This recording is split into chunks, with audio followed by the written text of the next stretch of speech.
नमस्कार दोस्तों, इस वक्त की कई बड़ी खबरें निकलकर सामने आई हैं। जी हाँ, बिहार का एक बार फिर सियासी पारा चढ़ गया है। एनडीए के साथ मिलकर बिहार में सरकार चलाने वाली जेडीयू एक बार फिर मोदी सरकार पर भड़क गई है। जेडीयू ने ऐसा बयान दे डाला है कि उससे बिहार की राजनीति गर्म हो गई है। जेडीयू ने क्या बयान दिया है, आपको पूरा बयान बताएंगे। वहीं के साथ ही आपको बता दें, अब भारतीय जनता पार्टी भी नीतीश सरकार पर सवाल खड़े करना शुरू कर दी है। नीतीश सरकार को घेरते हुए बिहार भारतीय जनता पार्टी अध्यक्ष ने सीधे सीधे कह दिया कि बिहार देश विरोधी गतिविधियों का अड्डा बन गया है। लेकिन इस पर जेडीयू ने जो जवाब दिया है उससे भारतीय जनता पार्टी भी सोच में पड़ गई होगी। वहीं के साथ ही आपको बता दें, एक बार फिर हम और जेडीयू आमने सामने आ गई है। बिहार एनडीए सरकार में शामिल हम के मुखिया जीतन राम मांझी ने एक बार फिर इस नीति को लेकर बिहार सरकार पर बड़े सवाल उठा दिए हैं। साथ ही अग्निपथ योजना को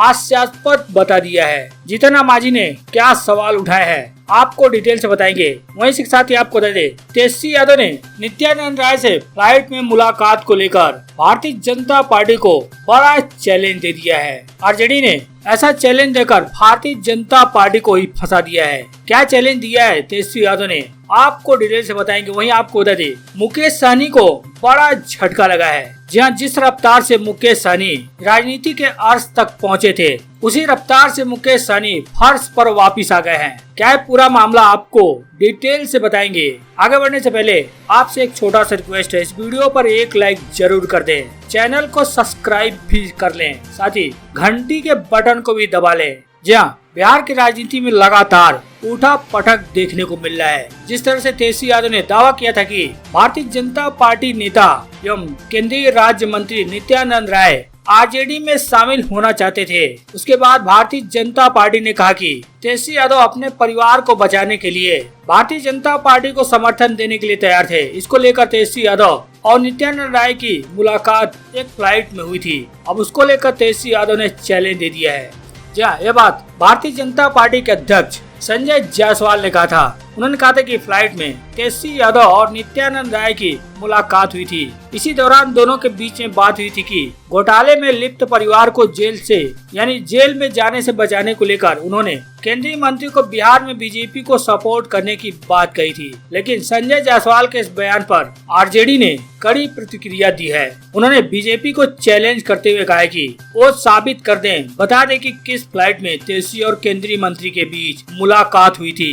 हालांकि दोनों नेताओं के मुलाकात का क्या सच है, इस पर तो सस्पेंस बना हुआ है। लेकिन संजय जायसवाल के बयान के बाद राजद के प्रवक्ता शक्ति सिंह ने बीजेपी को यह चैलेंज दे दिया है। किस फ्लाइट में दोनों की मुलाकात हुई, इसके पूछने के साथ ही उन्होंने कहा कि उस दिन का टिकट भी भारतीय जनता पार्टी को दिखाना चाहिए कि तेजस्वी यादव और नित्यानंद राय की फ्लाइट में मुलाकात हुई थी और तेजस्वी यादव उस फ्लाइट में मौजूद भी थे या नहीं। उन्होंने कहा कि यह सब बातें फ्लाइट में क्या की जाती है।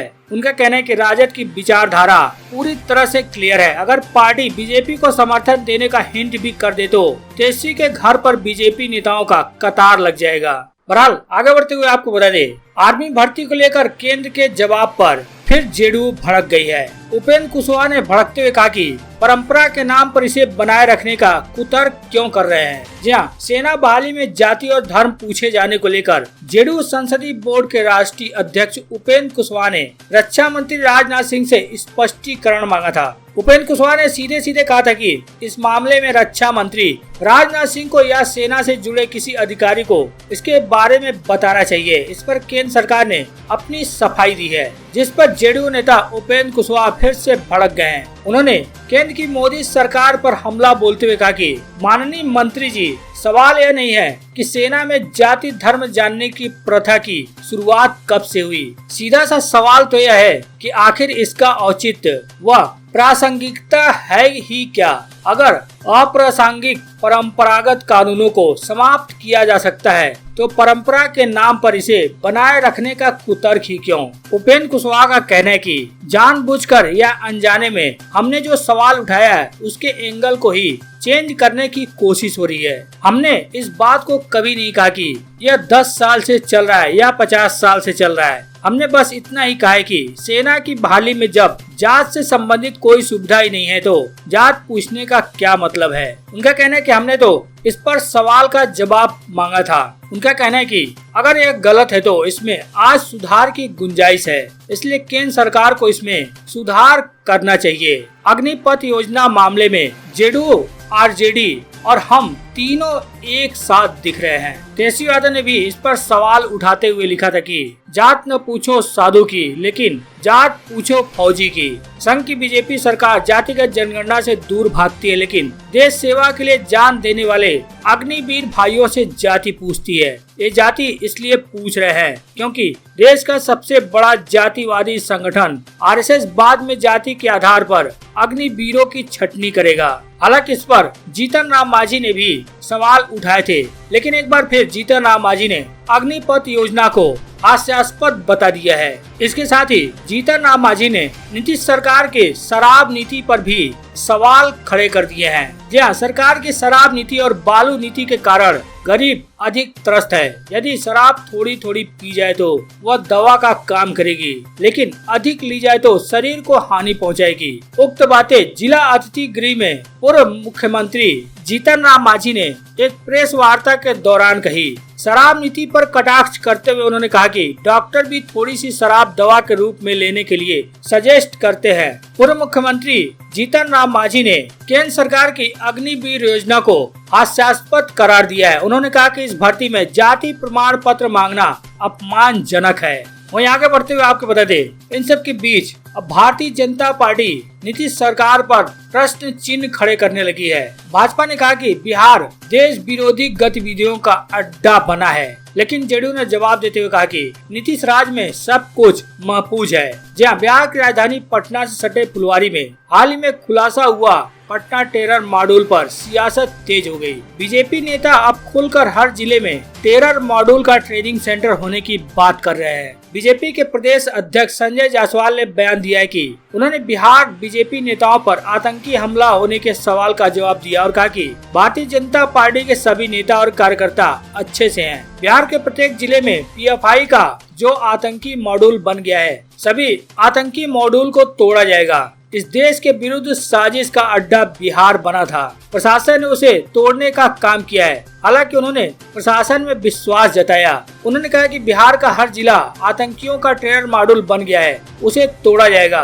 बिहार में एक तरह से अंतर्राष्ट्रीय साजिश रची जा रही है भारत को बर्बाद करने के लिए। उनका कहना है कि आतंकियों का कनेक्शन बिहार से जरूर निकल रहा है, लेकिन उन्होंने साफ कहा कि अभी बिहार सॉफ्ट टारगेट नहीं बना है। संजय जायसवाल का कहना है कि 2016 से लेकर अब तक जितने भी आतंकियों को यहाँ पर ट्रेनिंग मिली है, उसका नेटवर्क तोड़ा जाएगा। उनका कहना है कि हाल फिलहाल में आतंकियों का कनेक्शन बिहार से निकल रहा है। इसका मतलब है कि बिहार में स्लीपर सेल भारी संख्या में मौजूद है और इस नेटवर्क को प्रशासन जल्दी तोड़ेगा। बहरहाल इसी मामले को लेकर पटना के एसएसपी एमएस ढिल्लों ने पीएफआई संगठन से आरएसएस की तुलना कर दी थी, लेकिन अब उनकी मुश्किलें बढ़ती जा रही हैं। जी हाँ, पॉपुलर फ्रंट ऑफ इंडिया यानी पीएफआई द्वारा दी जा रही ट्रेनिंग की तुलना आरएसएस की शाखाओं में दी जाने वाले शारीरिक प्रशिक्षण से करने वाले पटना के एसएसपी मानवजीत सिंह ढिल्लों की मुश्किलें कम होती नहीं दिख रही हैं। इस मामले में आरएसएस के एक सदस्य की शिकायत पर उनके खिलाफ दिल्ली पुलिस ने एफआईआर दर्ज की है। बता दें, हाल ही में प्रधानमंत्री नरेंद्र मोदी के पटना दौरे से ठीक पहले पटना पुलिस ने छापेमारी करते हुए भारत को मुस्लिम राष्ट्र बनाने के मॉड्यूल का खुलासा किया था। इसमें साजिश रचने वाले कुछ आतंकियों को पकड़ा भी गया था। वो पीएम मोदी के पटना दौरे के दिन भी कोई खतरनाक साजिश रच रहे थे।